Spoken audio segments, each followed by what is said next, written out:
السلام عليكم ورحمة الله تعالى وبركاته. أشهد أن لا إله إلا الله وأشهد أن محمد رسول الله.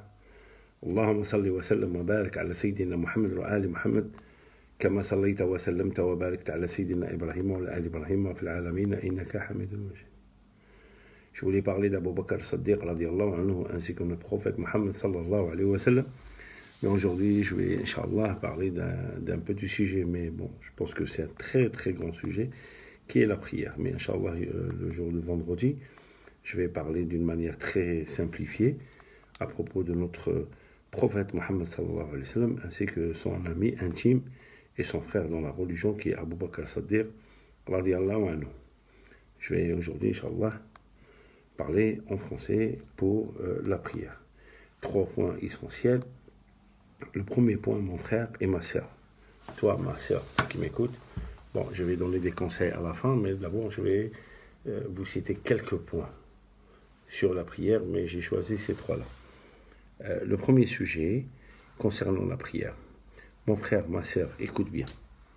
Si tu veux savoir si tu es hypocrite, pas avec les humains, ou avec ton mari, ou avec ton frère, ou avec n'importe qui, si tu veux savoir si tu es hypocrite avec ton Créateur qui est Allah, celui qui t'a créé, celui qui va te tuer, et celui qui va te créer à nouveau, et que tu vas revenir vers lui, et celui qui t'a donné la santé et l'argent, et qui t'a donné des enfants, et qui t'a donné tout ce bien-être que tu vis actuellement chez toi.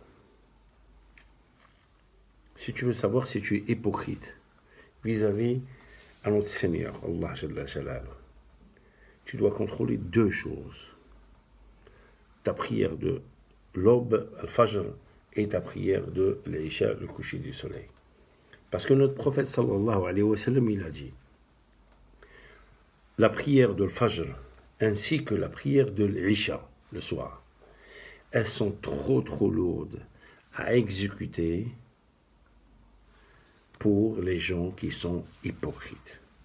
Voilà, les 2 feux d'alerte pour toi, pour savoir, entre toi et toi-même, hein, pour savoir si tu es hypocrite, il n'y a personne qui te contrôle, c'est l'autocontrôle. Pour savoir si toi tu es hypocrite, tu regardes ces 2 prières. Si tu vois que tu négliges et que tu dors, et que tu passes ton temps à des loisirs, à des sorties, et d'une manière volontaire, à chaque fois tu rates, pour quelque chose qui n'est pas très important dans ta vie, ou qui ne te coince pas, et que tu es devant la télé ou un truc comme ça, je ne sais pas quoi, sache que tu es hypocrite avec ton Créateur. 2e point, le jugement dernier, devant notre grand Seigneur, miséricordieux. Tous les musulmans et les croyants, ils vont faire as-sujoud. Mais il y a certains des musulmans qui ne peuvent pas descendre, malgré qu'ils ont la volonté, le vœu et le souhait de s'incliner devant leur Créateur.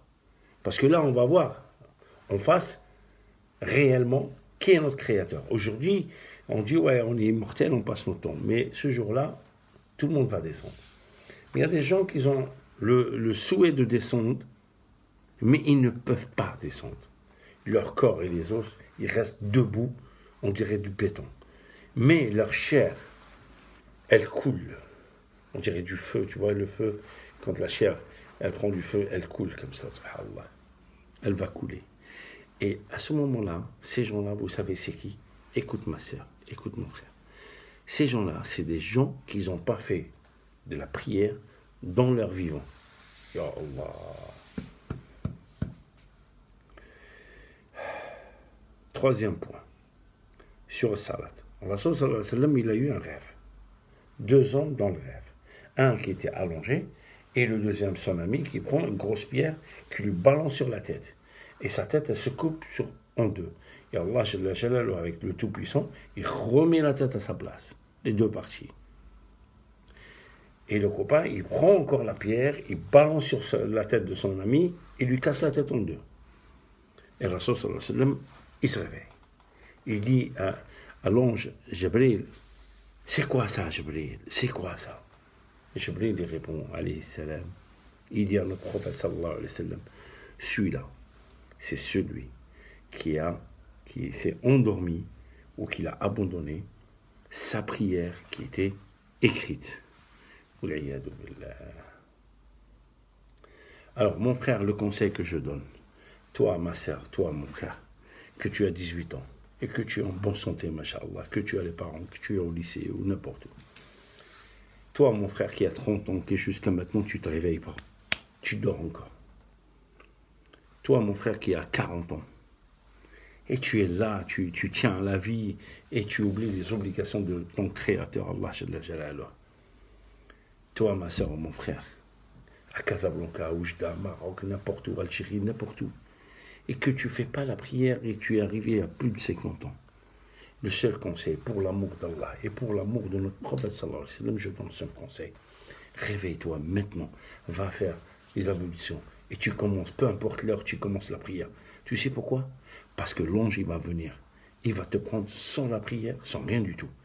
Et crois-moi, tu vas le regretter. Alors réveille-toi, mon frère.